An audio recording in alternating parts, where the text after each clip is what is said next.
días, es un gusto recibirles con las primeras noticias de TV Ciudad en una jornada que se presenta relativamente agradable. 21 grados es la temperatura actual en Capital y en un ratito ya repasamos el pronóstico del tiempo.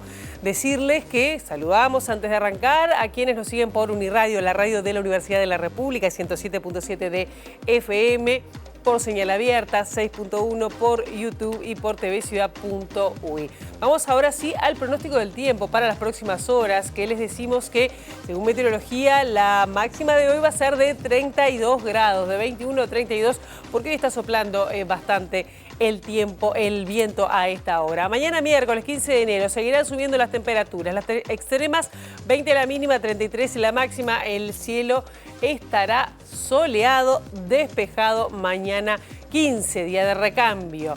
El jueves 16 las temperaturas seguirán subiendo, pero empiezan a aparecer algunas inestabilidades. 21 y 33, ahí comienza la ola de calor que ya le vamos a informar en un ratito nada más. Muchos temas tenemos para compartir con ustedes hasta las 9 de la mañana y mucho tiene que ver con política, porque este martes la Comisión Permanente del Parlamento va a sesionar, convocada por la coalición de gobierno, donde intentarán analizar la situación de Venezuela y desde la coalición de gobierno intentan sacar un comunicado de condena al régimen de Maduro, que asumió, ustedes recuerdan, el tercer mandato el pasado viernes 10. El futuro ministro de Educación y Cultura, José Carlos Maía, hizo anuncios ayer que terminan de conformar lo que va a ser la dirección del Consejo de Educación del CODICEN de la ANEP. Estará integrado a la profesora Carolina Payas y Elvia Pereira, la maestra Elvia Pereira, van a integrar el CODICEN, que va a ser presidido por Pablo Caggiani. También contarles que el presidente electo Yamandu Orsi va a ser operado en esta jornada de cataratas de uno de sus ojos, el jueves 16 del otro ojo por la misma patología, será en la Asociación Española. Uruguay suspendió temporalmente la importación de productos de origen animal provenientes de Alemania y de Israel. Esto es por la detección de fiebre aftosa en esos países. ¿Carne de esos lugares? No. Y luego contarles que lo que les adelantamos hace un ratito nada más, hay una ola de calor anunciada por Inumet. Emitió este aviso que va a ser desde este jueves durante 48 horas en casi todo el territorio nacional, que además se suma un riesgo muy alto de incendios, porque en algunos lugares además está faltando agua y la vegetación está muy seca. Esto según la advertencia de meteorología. ¿Qué va a pasar a 8:30 de la mañana? Bueno, vamos a estar recibiendo en la entrevista central a Pablo Siris, director de la URSEC por el Frente Amplio.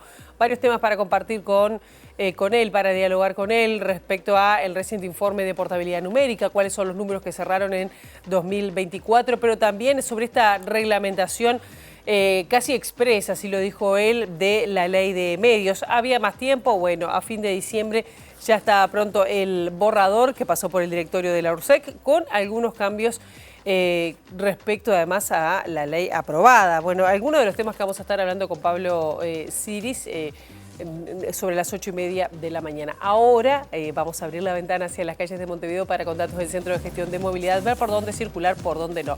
@IMTránsito, @MBD para seguir en tiempo real en las redes sociales cualquier cambio en la circulación. Les adelantamos con esta hermosa visión de Montevideo soleada. De todos modos que Charrúa, desde Magallanes hasta Gaboto, va a estar cortado hasta las 5 de la tarde por distintas tareas. Lorenzo Pérez desde 26 de marzo hasta Berro, también hasta las 5 no se va a poder circular. Y Gaboto, entre Galicia y La Paz, el corte será hasta las 6 de la tarde por trabajos de hormigonado.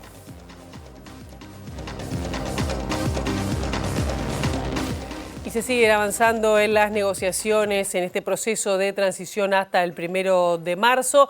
En el mes de febrero se van a conocer y van a comenzar las negociaciones para la integración de los entes públicos en lo que va a ser la administración del presidente electo Yamandu Orsi.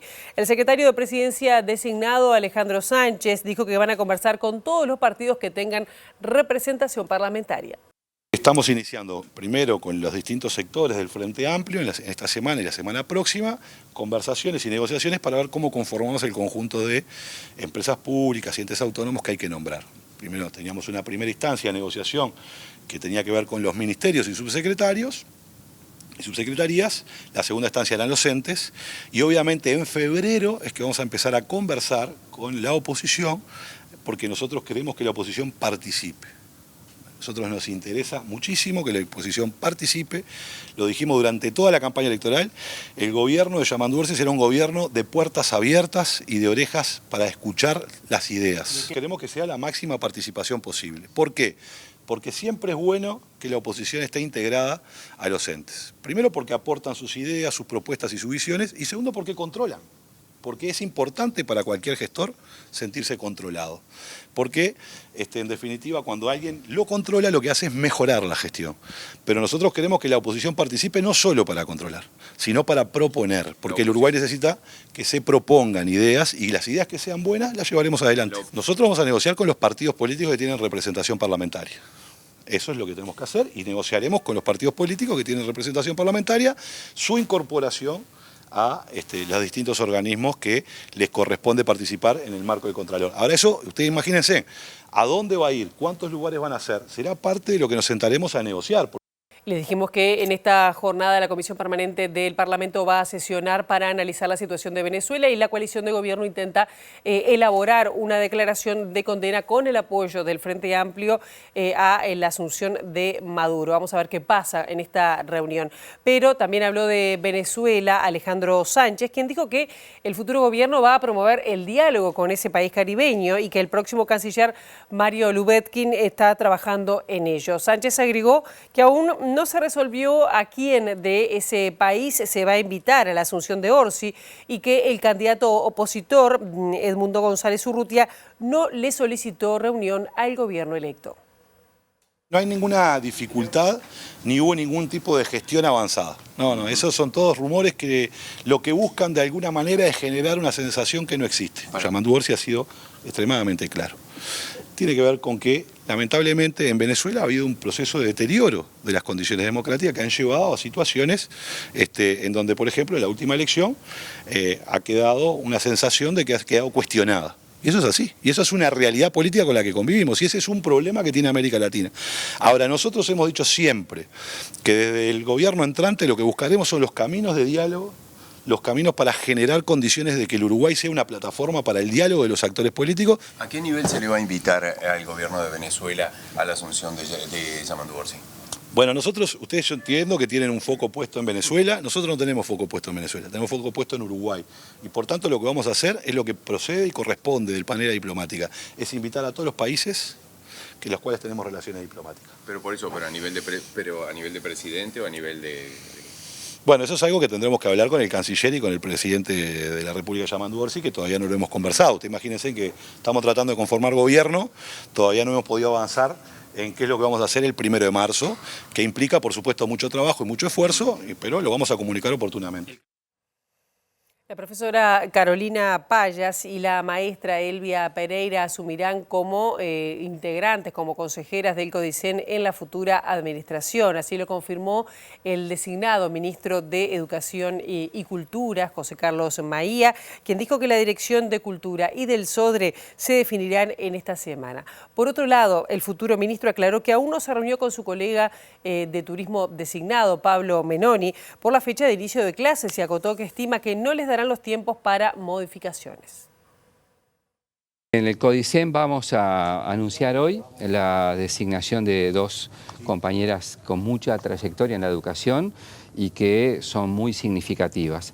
Los 2 nombres que van a acompañar al presidente, que ya saben ustedes va a ser Paulo Cayani, son los nombres de Carolina Payas, la profesora Carolina Payas, y la maestra Elvia Pereira. El hecho de ser personas que conocen la educación por dentro, que tienen experiencia desde el punto de vista de la construcción cotidiana, lo que es la educación pública uruguaya, es un plus. No me parece una cuestión de exclusividad, pero sí creo que, por lo menos en una concepción nuestra, del Frente Amplio, es un tema de identidad, y eso es importante.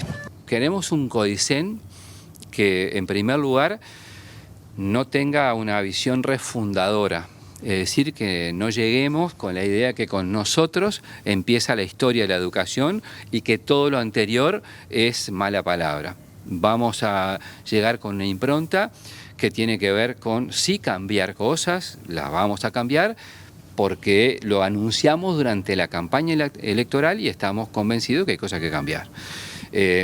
Pero no con ese tono, con ese tenor. La presidenta de la Cámara de Turismo, Marina Cantera, dijo que hay muchísimas coincidencias entre la gremial y la postura del futuro ministro del ramo, Pablo Menoni, tras reunirse justamente con él. La empresaria aseguró que es necesario darle más presupuesto a ese organismo y mantener el criterio de involucrar al sector privado en las políticas, como hizo este gobierno. Tuvimos muchísimas coincidencias, la verdad que fue una muy buena reunión. ¿Qué esperan de este gobierno? ¿Qué debería pasar en estos 5 años para que el sector mejore? Bueno, nosotros una de las cuestiones que estamos hablando ahora es el tema del presupuesto del Ministerio de Turismo. Uno puede tener planes estratégicos muy buenos, muy detallados, muy consistentes, digamos, para el desarrollo de una actividad, pero si esos planes no están acompañados con un presupuesto que acompañe, es bastante difícil llevarlos adelante. Por lo tanto, entendemos que unir esas dos cosas, un buen plan estratégico con una buena asignación de recursos para el sector, así como se ha hecho con otros sectores, el sector de TI, el sector audiovisual, que han tenido planes estratégicos bien desarrollados, pero también con presupuestos que acompañan para ese desarrollo. ¿Ese acompañamiento económico es hacia la promoción hacia el exterior? Y bueno, creo que hay varios puntos que el sector debe de desarrollar. Uno de ellos, y quizás uno de los más importantes sin duda, es la promoción turística, pero que en estos 5 años se le ha dado al sector privado un espacio también para trabajar en conjunto que ha sido importante y que vimos ahora en esta reunión con las autoridades electas, que hay la enorme voluntad de seguir trabajando en conjunto con el sector privado, y eso la verdad es que nos llena de orgullo. Quiere decir que nuestro país tiene algunas políticas que son políticas de Estado, más allá de una política pública puntual en un momento. Y vamos a cambiar de ministerio porque, según lo afirmado ayer por el ministro de Defensa Nacional, Armando Castaing-Debat, en esta jornada se estaría entregando a la Organización de Madres y Familiares de Detenidos Desaparecidos la información acerca de la orden que el Poder Ejecutivo le dio a las Fuerzas Armadas para que aporten datos sobre los crímenes durante el periodo del terrorismo de Estado. El ministro puso en duda que ya hayan vencido los plazos para responder este pedido de acceso a la información pública que hizo en noviembre la Organización de Derechos Humanos. Primero, estamos dentro de los plazos para contestar el pedido de información. Esta semana está llegando la información, o sea que no estamos para nada por fuera de los plazos.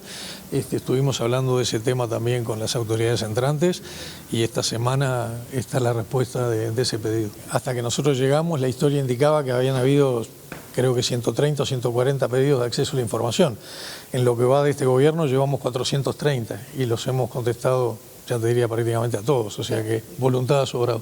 Hasta el miércoles aproximadamente se venció el pedido de prórroga que había para hacer esa respuesta de pedido de acceso a la información. Madres y familiares hasta ayer no tenían ninguna información respecto a esta respuesta. ¿Cuándo se van a comunicar con ellos para darles justamente esta información? Tengo entendido que estamos en plazo, si no es hoy será mañana, pero la respuesta ya está. Esa orden ya se dio, la dio el ministro Javier García cuando era Fregosi, comandante en jefe, y así como funciona dentro del ministerio, Fregosi manda la orden a las diferentes dependencias y es la respuesta después de las diferentes dependencias. Delgado dijo que fue el presidente de la República el que dio la orden.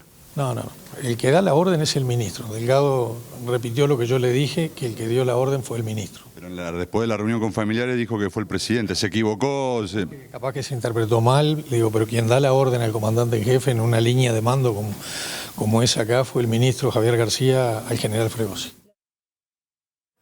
Y ahí estábamos viendo a Armando Castaing-Debat a la salida de la primera reunión que mantuvo con la futura ministra de Defensa Nacional, Sandra Lasso, en este marco de la reunión de transición.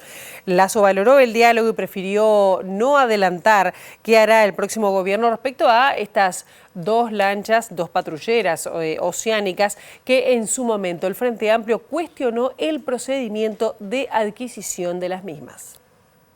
Lo hemos dialogado además desde el comienzo con el actual ministro, por lo tanto vamos a analizar la información que se nos entregó y vamos a a continuar. Acá no hay ningún cangrejo bajo la piedra, nosotros hemos tenido este diálogo franco y también cuando hemos tenido que discrepar lo hemos hecho con muchísimo respeto como debe ser. Ministra, pero usted hizo una interpelación por esto, o sea, tiene información de lo que pasó con las patrulleras y en base a la información se posicionó en contra. Hoy, en este cargo previo a asumir, ¿qué dice al respecto? Tenemos información sobre el procedimiento, que fue lo que cuestionamos, el procedimiento llevado adelante en su momento. Las decisiones las toma el actual gobierno. Nosotros podemos ser críticos, pero ahora en todo caso hay que ver consecuencias y para eso lo que tenemos que hacer es analizar la información que tenemos. La información que tuvimos en su momento tiene que ver con el procedimiento, que fue lo que nosotros cuestionamos. Nunca cuestionamos ni la necesidad de la obtención de esos recursos. Por lo tanto, no te puedo adelantar qué vamos a hacer y no me arrepiento ni me desdigo de lo que dije anteriormente, que tiene que ver con el procedimiento. Vamos a cambiar de tema porque Ricardo Gil Iribarne, quien presidió la Junta de Transparencia y Ética Pública durante el último gobierno del Frente Amplio, manifestó preocupación porque entiende que el gobierno electo no ha brindado señales claras sobre qué políticas de combate a la corrupción va a implementar. Agregó que no va a integrar ningún organismo y señaló que las personas que integren la futura conducción de la JUTEP no deberían ser propuestas por los partidos políticos para garantizar la independencia de este organismo. No veo señales claras en ese sentido, como lo ves en otras zonas, ¿no? Donde ya hay algunos anticipos, ¿no? Entonces a mí me preocupa de qué manera el nuevo gobierno va a caracterizar a la corrupción como problema nacional, y cuáles van a ser las herramientas que va a usar para prevenirla y combatirla y castigarla cuando haya que castigarla. Creo que eso no se reduce a la JUTEP, es más complejo. Creo que hay que pensar en un sistema anticorrupción que incluye, por supuesto, a la JUTEP como un organismo central, pero que también tiene un tribunal de cuentas que está muy desautorizado permanentemente y cuyas resoluciones no son atendidas la mayoría de las veces. A mí me gustaría ver más señales de qué se piensa hacer en ese tema, porque además venimos de un periodo donde a mi entender se ha hecho muy poco. Para Gil Iribarne, los nombres de quienes integren la futura JUTEP no deberían surgir de los partidos políticos. En este periodo de gobierno, en el actual periodo de gobierno, eso se cambió y los miembros de la JUTEP fueron propuestos por los partidos políticos. Yo creo que eso es un error profundo. ¿Por qué? Porque si te propone tu partido político, tú vas a defender a tu partido político y cuando al partido político no le gusta lo que haces, te va a sacar de allí, como ya pasó en este periodo. Yo creo que esa selección la debe hacer la Presidencia de la República, el Poder Ejecutivo, y vos en el Senado conseguir los votos necesarios para la venia. Recordarán que rige desde la pasada medianoche un incremento del precio del boleto urbano aquí en Montevideo y hay desconformidad en algunas de las personas usuarias del transporte colectivo. Con la tarjeta STM pasará a valer el boleto 49 pesos y en efectivo costará 60. El boleto es el más caro en este país. En otros países no sale eso, ¿no? Entonces creo que es demasiado para la situación del Uruguay. Va a pasar a costar 49 pesos. Wow. Es demasiado. Para el laburante es demasiado. ¿Y el servicio que brindan? ¿Qué opinan? Desastre. No, los ómnibus vamos colgados, es demasiado. Mientras que siga así subiendo una vez por año, de repente lo veo bien. Aparte, digo, yo qué sé. También esperemos que siga subiendo también el tema de los salarios y todas esas cosas, ¿no? Y hay mucha gente que se queda tiempazo esperando un ómnibus, que encima viajamos como ganado. Entonces, por eso digo, si van a mejorar el servicio, suben la tarifa, pero mejoran el servicio, bueno, está bien. Sí, es normal que pase, pero es 4 pesos o 4 pesos. Hay algunas personas que lo pueden llegar a sentir más que otras. ¿Tú sos usuaria frecuente del ómnibus? Sí, bastante seguido. Bueno, yo vengo a estudiar acá y estoy haciendo facultad de enfermería también, entonces sí, depende del ómnibus al 100%. Subió el gas, la luz, el agua, el teléfono, los boletos y el sueldo para cuándo. Eso es lo complicado. Para mí es un disparate. A mí me los pagan igual, ¿no? Pero hay gente que no lo puede para ir a trabajar, a veces le falta un pesito y tiene que estar pidiendo para ir a trabajar. La verdad que el servicio de accesibilidad para la gente que es accesible y que necesitamos accesibilidad Pasa uno cada tanto y cuando se acuerda. Y la mayoría se va y te dejan tirado. Porque ocupa mucho lugar, ¿me entendés? En la plataforma no ocupa todo el lugar. Uruguay suspendió temporalmente la importación de productos de origen animal provenientes de Alemania y de Israel, países que han detectado fiebre aftosa en el interior. Según un comunicado del Ministerio de Ganadería, Agricultura y Pesca, las autoridades veterinarias de ambos países notificaron el hecho a la Organización Mundial de Sanidad Animal. Ante esta situación, que presuntamente no tiene vinculación epidemiológica, se suspendió temporalmente y en forma preventiva la importación de productos y subproductos de origen animal provenientes de esos mercados. La medida tiene como objetivo mantener el estatus sanitario de Uruguay como país libre de fiebre aftosa con vacunación, con el que cumple desde el 22 de mayo del año 2003. La restitución de las importaciones dependerá de la evolución de los eventos, de la información proporcionada por los servicios oficiales de los países involucrados y del reconocimiento que la Organización Mundial de Sanidad Animal otorgue una vez que se den por finalizadas las acciones establecidas. La fiebre aftosa, recordamos, es una enfermedad infecciosa que afecta a diversas especies de mamíferos, tanto domésticos como silvestres, pero en ningún caso se transmite al ser humano. El Laboratorio de Ciencias del Mar de la Facultad de Ciencias de la UDELAR elaboró un informe que mide la calidad escénica, así se dice, de 100 playas uruguayas y concluyó que 70% de ellas se encuentra en situación altamente comprometida. Entre las playas mejor valoradas se encuentra la playa de Santa Lucía del Este, en el departamento de Canelones, y la playa de Las Grutas, en el departamento de Maldonado. La calidad escénica es una valoración integral de los atributos ambientales, ¿verdad?, y estéticos que contribuyen a la percepción de las playas en su calidad recreativa. La playa se ve atacada por dos frentes contrapuestos. El incremento del nivel del mar, lo cual ha sido una evidencia irrefutable en los últimos 40, 50 años, y por el otro lado, la disminución de la duna.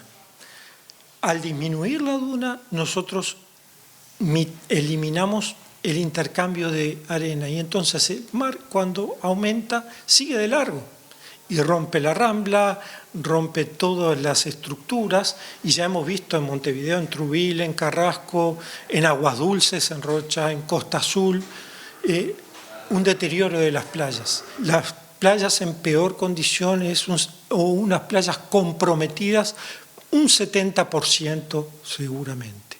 Y un muy bajo porcentaje, una calidad escénica y no deterioro que ronda 5 o 10% en función de las categorías que se definen.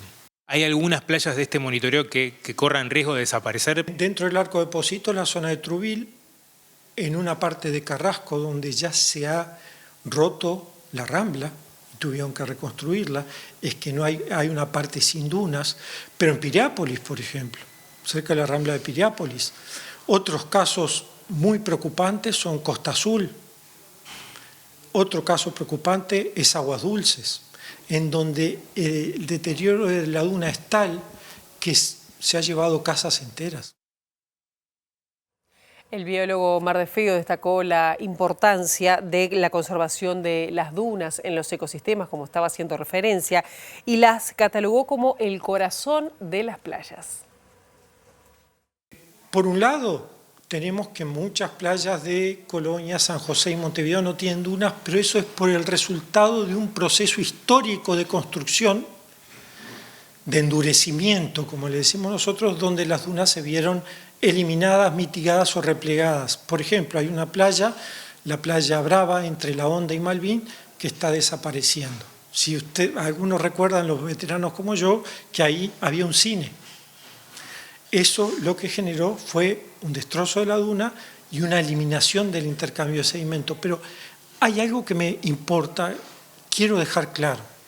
Tenemos un patrimonio nacional y en playas de Maldonado y de Rocha, donde todavía no se ha visto ese problema con tanta gravedad, lo que nosotros estamos alertando es que dejemos de generar excepciones para construir en estas zonas tan frágiles. Ecosistemas frágiles, por otra parte, mencionados en la Ley de Ordenamiento territorial. Necesitamos mitigar o eliminar el efecto de deterioro de las dunas en la zona oceánica, previniendo la construcción, endurecimiento a través de paradores de estacionamientos o de bienes inmuebles en esa zona tan privilegiada de nuestro país y de toda América Latina. Construir arriba de la duna es un asesinato de la playa, lisa y llanamente. Y eso se está viendo, desgraciadamente, como resultado de políticas cortoplacistas. Bien, nosotros ahora vamos a otros temas porque en 2024 hubo 95 eventos en lo que tiene que ver con hidrometeorológicos que afectaron en todo el país a personas o viviendas, según el relevamiento anual del Sistema Nacional de Emergencias. Los 95 fenómenos hidrometeorológicos adversos revelados por el SINAE afectaron en 2024 13.682 personas, más de la mitad mujeres y 5.335 de ellas menores de edad. 40 de estos eventos fueron inundaciones, 18 tormentas, 18 episodios de vientos fuertes, 17 eventos de lluvia y 2 granizadas. Las inundaciones fueron las que causaron el mayor impacto en términos de viviendas, afectando a 5.090 hogares, seguidas por los vientos fuertes, las tormentas, la lluvia y las granizadas. Los departamentos que registraron mayor número de personas afectadas fueron Durazno, San José, Paysandú y Florida. En otro orden, 2024 registró 7 derrames de materiales peligrosos. 4 de ellos involucraron petróleo, todos debidos a roturas en el oleoducto de ANCAP. Los otros 3 involucraron diferentes sustancias. Un derrame de lixiviados en el arroyo Sauce de Durazno, relacionado a la empresa UPM, un derrame de soda cáustica en el puerto de Montevideo, también vinculado a esta planta, y un derrame de ácido fórmico en el puente internacional en Río Negro, asociado a Montes del Plata. El SINAE también informó que entre el 1 de noviembre del 2023 y el 30 de abril del 2024, Bomberos realizó 1.002 intervenciones, 53 incendios forestales y 949 incendios de campo. Esto resultó en un total de 2.705 hectáreas quemadas. Los departamentos más afectados fueron Canelones, Colonia y Río Negro. Según la Dirección Nacional de Bomberos, se registró la menor cantidad de incendios forestales y de campo en temporada en la última década. La doctora en Psicología y docente de la Universidad de la República, Gabriela Echeverri, habló sobre la necesidad de abordar la problemática de la depresión como un tema social, como una patología social y no personal. Señaló que es necesario derribar los estigmas asociados a la salud mental para poder tener resultados. Requerirían justamente la construcción de políticas de Estado, de políticas públicas, de políticas sociales, que involucraran a los gobiernos, a las organizaciones, a las instituciones, para poder generar algunas transformaciones en las mentalidades, en lo que se denominan las mentalidades, los modos de pensar, de sentir, de relacionarnos, ¿no? Para interrogar justamente los estigmas, para interrogar los tabúes respecto de las palabras que se usan, ¿no? Sabemos que muchas veces la cuestión de la depresión viene asociada a la cuestión del suicidio, del intento de suicidio, tema que es absolutamente tabú, que no se puede nombrar, que no se puede decir, ¿no? Y bueno, y el problema fundamental de eso es que termina siendo una patología o un padecimiento, me gusta más decir, que termina construyendo aislamiento social, ¿no? Porque cuando a la persona se la diagnostica, muchas veces se la diagnostica dentro de un consultorio, y no se abre eso que le pasa al resto de las personas. Entonces, ese es un tema que me parece que es importante trabajarlo, ¿no? Como salir de esta cuestión de que la depresión es un problema individual, es un problema de la persona, es un problema de lo que te pasa a ti, de lo que me pasa a mí, para entender que es un problema que es una producción social, ¿no? Porque no en todos los lugares, no en todas las culturas hay depresión, no en todos los países hay depresión, tiene mucho que ver. Bien, hasta allí entonces estamos escuchando a la docente Echeverri. Vamos con otros temas porque Inumet pronosticó una ola de calor para los próximos días, a partir del jueves concretamente, y va a abarcar parte del litoral, del norte y del centro del país y se va a extender de jueves hasta el sábado. Según el aviso emitido por el Instituto Uruguayo de Meteorología, Una masa de aire cálida va a afectar la totalidad de los departamentos de Artigas, Salto, Paysandú, Río Negro y Soriano. Además, también afectará parte de los departamentos de Colonia, Flores, Durazno y Tacuarembó. En los territorios mencionados se esperan temperaturas máximas de entre 35 y 38 grados e incluso superiores, y mínimas iguales o superiores a los 21 grados centígrados. En este segundo bloque de MB Noticias estamos recibiendo con muchísimo gusto a Pablo Siris, quien es el director de la Unidad de Servicios de Comunicación, la URSEC. Bienvenido, gracias por estos minutos. Siempre un placer estar aquí y bueno, a la orden, además un fuerte abrazo para toda la audiencia. Bien, cerró un año como muy intenso, con mucha cosa. Bueno. ¿Podemos pasar raya? Fue un poco particular, es además como cierre de periodo, digamos. Claro. Ha sido un poco especial, pero sí, este año ha tenido algunas particularidades vinculadas además con el debate que hubo alrededor de la ley de medios, con elementos que pueden generar además para el futuro algunas decisiones que el país deberá tomar. Vamos a empezar por ahí entonces, porque lo de la ley de medios, bueno, fue como muy discutida durante todo el periodo, finalmente se aprobó en el 2024, y usted dijo, bueno, hubo una reglamentación express. Más allá de esta prisa, de este apuro, me imagino, para dejarlo terminado antes de que termine esta administración, ¿cuáles son las cosas o las principales observaciones que a usted le han preocupado con respecto a esta reglamentación de la ley de medios nueva? Sí, en realidad las principales observaciones están vinculadas precisamente a lo express del informe. Nosotros tenemos... Sin embargo, vale la pena aclarar que lo que yo considero realmente negativa es la propia ley. Claro. No tanto la reglamentación o el decreto, yo entiendo que la propia ley es lo que es más preocupante. Ahora bien, nosotros recibimos, todo esto luego a la vista del expediente, nosotros recibimos en la penúltima semana de diciembre una solicitud de la DINATEL de que se elaborara un borrador de decreto reglamentario de la ley 20.383 o la nueva ley de medios. En menos de 2 días ese borrador estaba listo. En un día posterior se le hicieron algunas correcciones de estilo y 2 días después el directorio de la URSEC, la mayoría del directorio de la URSEC lo había aprobado. Un proyecto reglamentario que ni siquiera tiene un informe introductorio, como suelen tener todos los proyectos normativos, tiene una exposición de motivos cuando se hace desde el punto de vista legal, pero cuando se hace un informe jurídico, un borrador de estas características, debería tener, bueno, se plantea esto por tal, se decide, se hace hincapié en esto por tal otra cosa, en fin. No está ese informe, no existe un informe reglamentario. Y hay algunas decisiones que allí se adoptan que son particularmente complejas y que al no tener explicación uno dice, ¿y esto qué es? Como por ejemplo, se mencionan las revocaciones parciales de licencia.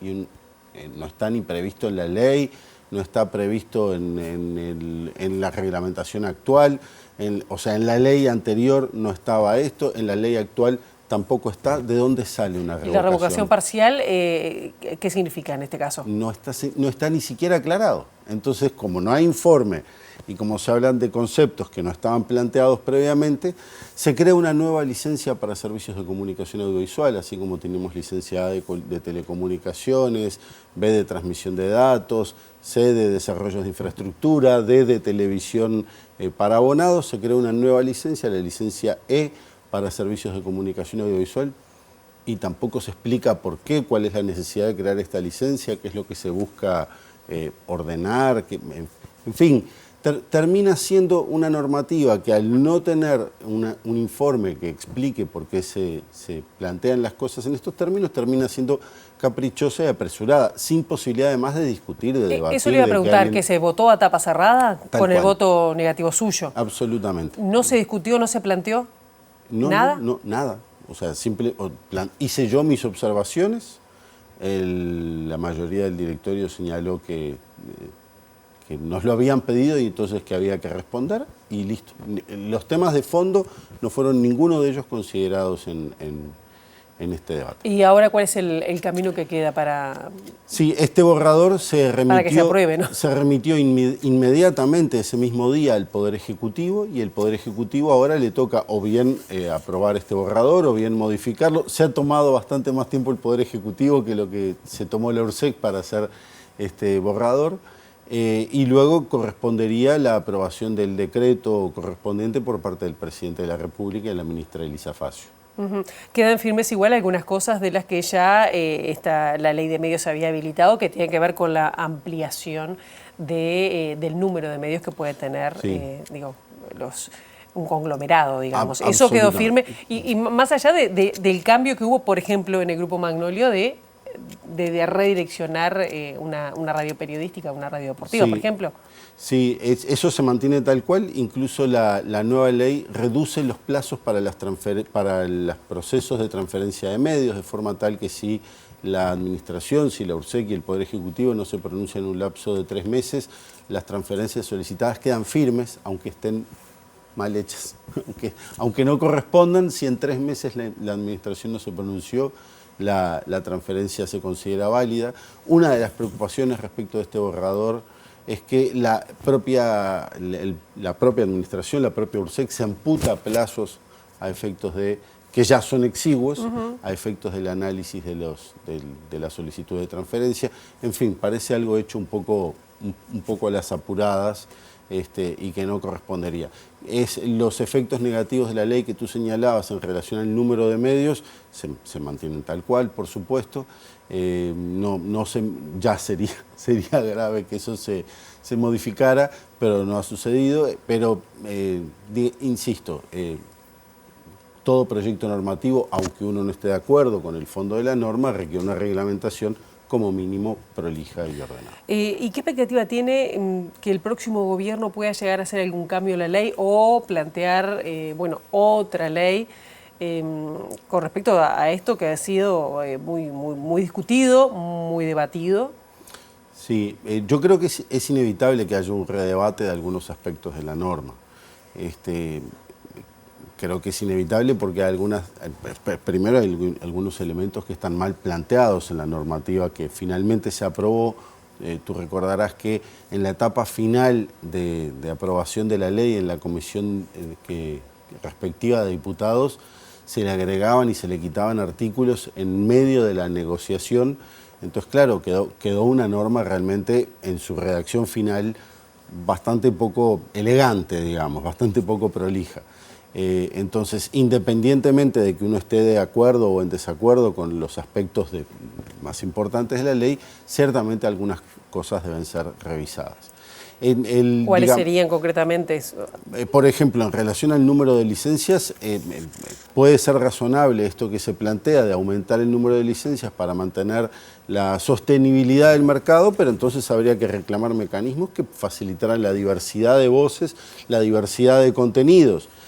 Hay cadenas en otros países de nuestro propio continente donde tenemos grupos económicos que poseen multiplicidad de medios, pero se les fuerza a que la administración de unos y otros esté separada, y a la dirección de unos y otros esté separadas, a efectos precisamente de garantizar la diversidad de voces.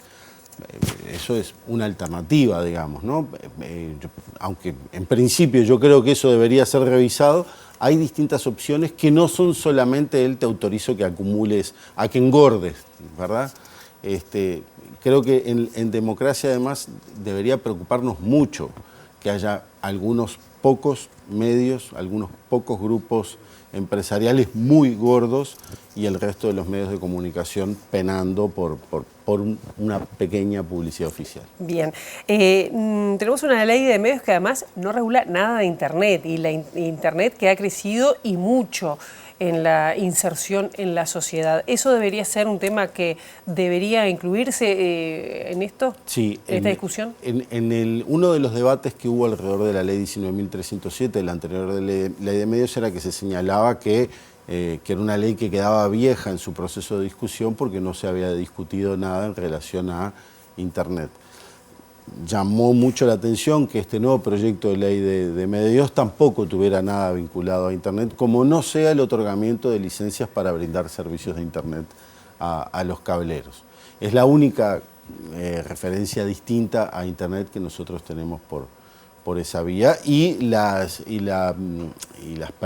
persecución a la piratería, digamos, a la piratería online. Son las únicas dos cosas que en este momento tenemos reguladas. Ahora bien, nosotros tenemos una situación en nuestro país y en todo el mundo donde las empresas de telecomunicaciones y los servicios de comunicación audiovisual en general van corriendo detrás de las plataformas de contenidos.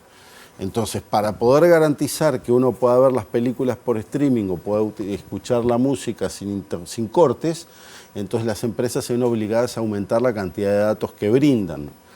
E incluso los usuarios se ven obligados a contratar planes más allá de los básicos, porque si no, no te da para ver la película, claro, no te da para escuchar, para ver un espectáculo en vivo a través de streaming. Sin embargo, los grandes consumidores de datos, que son estas plataformas, no aportan nada a todo el ecosistema de telecomunicaciones.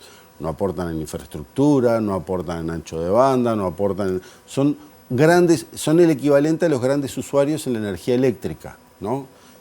Hacen un consumo súper intensivo que fuerza al máximo a la empresa de producción de energía, pero no aportan nada más allá del pago de la tarifa. En el caso de las grandes empresas, ni siquiera el pago de una tarifa, de las grandes plataformas. Entonces, eso es algo que debe ser, entiendo yo, regulado. Y además, los enormes temas, la gran preocupación que existe en todo el planeta en relación a la libertad de expresión y nuevamente a la diversidad de contenidos en línea.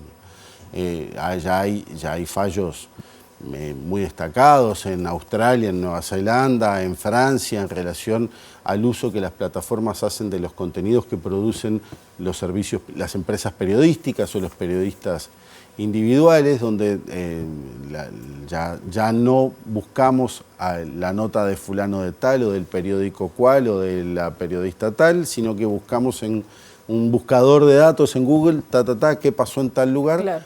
Y los contenidos que aparecen a veces ni siquiera están correctamente citados. ¿Y qué puede hacer Uruguay o qué puede hacer la URSEC para poder regular, controlar y que Uruguay tenga su soberanía en este tema? Sin ley, nada. Por eso digo que hay algunos aspectos de la ley que deberían revisarse. Sin ley, la URSEC no tiene competencias y la administración, los funcionarios y los servicios públicos pueden hacer exclusivamente lo que la ley les permite. Claro, igual con ley, y vuelvo al tema anterior, se había excedido la capacidad de licencias y tampoco se hizo nada. Absolutamente. O sea, que exista la ley que permita a la administración realizar un control no quiere decir que efectivamente se haga, lamentablemente. Ahora, yo creo que sí nosotros debemos buscar mecanismos particularmente que garanticen los temas de la libertad de expresión. Ahora en estos días hay un debate muy importante en torno a la decisión que adoptó el monstruo Meta, la empresa que controla Mark Zuckerberg, de eliminar a los moderadores de contenidos, al menos en Estados Unidos y América del Norte. Los moderadores de contenidos cumplen un papel muy importante en redes sociales porque hay distintas políticas de las empresas, a veces señalan, ponen un comentario que dicen esta noticia es falsa o esta noticia no tiene suficientes pruebas, o directamente se retiran los contenidos cuando son particularmente perniciosos. Esa decisión de eliminar a los moderadores de contenidos, que es personal de la empresa, para permitir que la moderación se haga a través de suerte de votaciones comunitarias, realmente pone a la libertad de expresión en una situación muy delicada, pone a la veracidad de los contenidos que hay en redes sociales también en una situación muy delicada, y hemos visto además, ya tuvimos particularmente negativas experiencias durante la pandemia del virus de la COVID-19, donde había gente que decía los disparates más absurdos a través de redes sociales, incluso impulsando a la no vacunación o atacando a los vacunadores y a los organismos de salud pública en los distintos países, y esto surgió precisamente de mentiras, además en algunos casos muy particulares en relación con claro, ni el tema de los verificadores, yo prefiero decirles verificadores, hay cuestiones automatizadas que, bueno, a veces excedían, que tampoco era bueno, ¿no? Pero pensando en que cualquier cosa puede ser válida en la red, aún cuando a veces puede ir en contra de la salud o de la toma de decisiones que uno puede tomar en cualquier ámbito. ¿Cómo puede llegar a impactar en Uruguay esto? Digo porque se ha dicho que bueno, la posición de Brasil en esto ha sido un parate, ¿no? Para la red X, pero sí. ¿Uruguay puede tomar o algún partido en esto? ¿Qué impacto puede tomar esta decisión de Meta, Facebook, Instagram, WhatsApp?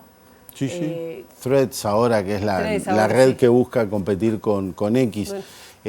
Sí, estamos hablando, pero además todo el desarrollo del metaverso que había planteado en su momento Facebook. ¿Pero qué impacto puede tener en Uruguay? Altísimo. ¿Estamos más expuestos a qué?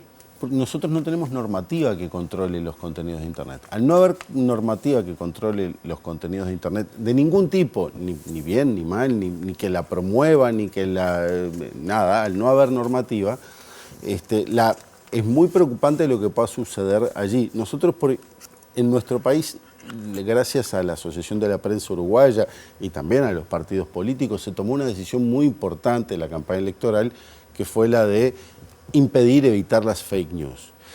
El tema de las fake news en las campañas electorales en casi todo el mundo juega un rol escandaloso, escandaloso.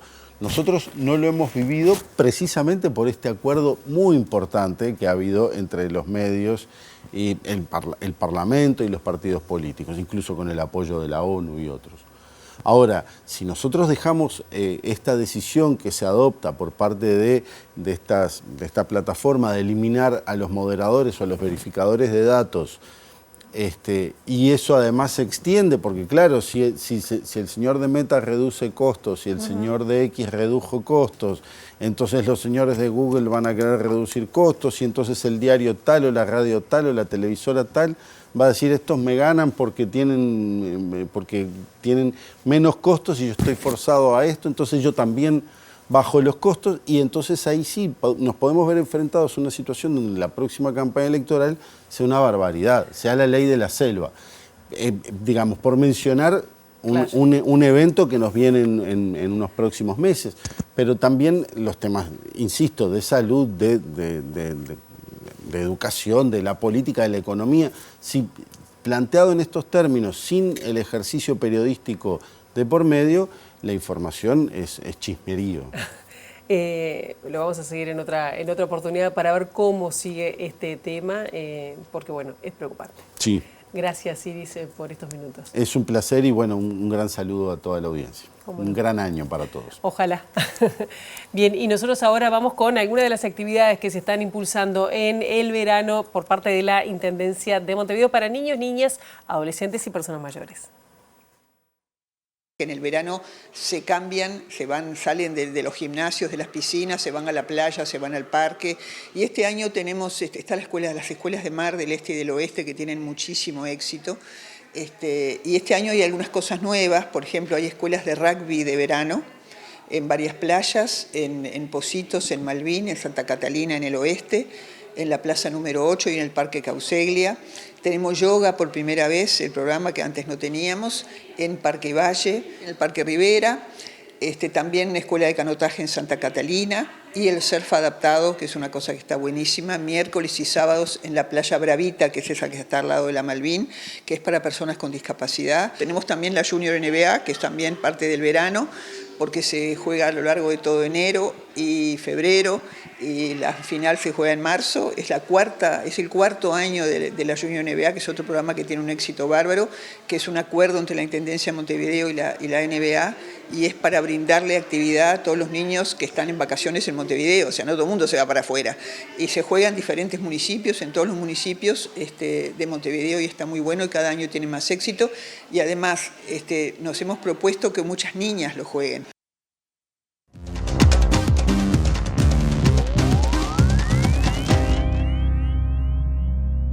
La justicia colombiana encontró el nombre de Sebastián Marcet, el narcotraficante uruguayo, en la agenda del ex militar colombiano asesinado Francisco Correa Galeano, señalado como el autor material del asesinato del fiscal paraguayo Marcelo Pecci.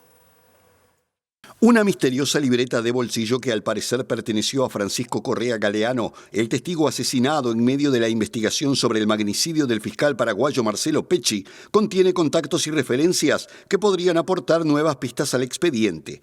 El medio de prensa El Colombiano difundió durante las últimas horas la foto de un par de páginas de la que sería la agenda del ex militar antioqueño que integró la organización criminal Los Paisas, que participó en el crimen del funcionario paraguayo, quien fue asesinado por sicarios en mayo del 2022 en una playa colombiana durante su luna de miel. Todos los nombres que aparecen son de figuras relacionadas con la investigación a ultranza llevada adelante por la Fiscalía paraguaya, que desmanteló una enorme organización de tráfico internacional de droga y lavado de activos y que estuvo encabezada por el fiscal Pecci. Tío Tío Hotel El Faro, Rodadero Santa Marta, Señor Marcet, El Uruguayo, Parque Hotel Santa Marta, se lee en una de las páginas de la libreta y de acuerdo con el medio colombiano que verificó la existencia de ambos hoteles, esas dos zonas mencionadas podrían ser donde el ex militar se reunió con delegados de Sebastián Marcet y Miguel Ángel Insfrán, conocido como el Tío Rico. La opositora venezolana María Corina Machado anunció este lunes nuevas acciones y llamó a todos a estar fuertes y listos y físicamente y también mentalmente para lo que llamó el round ganador y derrotar y desalojar de Miraflores, la sede de la presidencia de Venezuela, a Nicolás Maduro, investido el viernes por un cuestionado tercer mandato. Ahora menos que nunca hemos derrotado al régimen y lo repito, lo tenemos contra las cuerdas. Somos parte de ese inmenso bravo pueblo cuyo mandato soberano vamos a hacer cumplir. Ustedes lo saben, yo no me voy a detener y yo sé que ustedes tampoco. Vienen nuevas acciones. Ahora vamos para el round ganador y yo los necesito a todos fuertes y listos, físicamente, mentalmente y sobre todo espiritualmente, para que cada uno de nosotros haga su parte. Esta lucha la damos juntos y la vamos a ganar, porque esto es hasta el final y vamos de la mano de Dios. Hasta aquí llegamos con esta primera edición. Ahora quedan en compañía de Ciudad Viva. La actualización informativa a las 13, a las 18:55 y mañana bien tempranito a las 8 en punto con las primeras noticias de TV Ciudad. Pasen ustedes muy bien. Buena jornada.